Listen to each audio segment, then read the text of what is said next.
දේවල් හිතෙන විදිහට නොවෙන එක දිවියේ ස්වභාව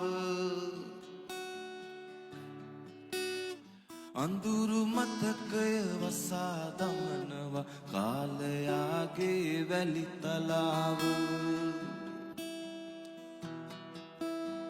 හිතට හුරු කරවා හිනාවෙන් රිදෙන වග සංගවන කලාව තමන්ටම මිස ග්‍රහයෙකුට බෑ හොඳ කරන්නට කල දසාව තමන්ටම මිස ග්‍රහයෙකුට බෑ හොඳ කරන්නට කල දසාව උරුමයට නැති වුණත් ගේ දොර ඉඩ කඩම් ගොඩ මඩින්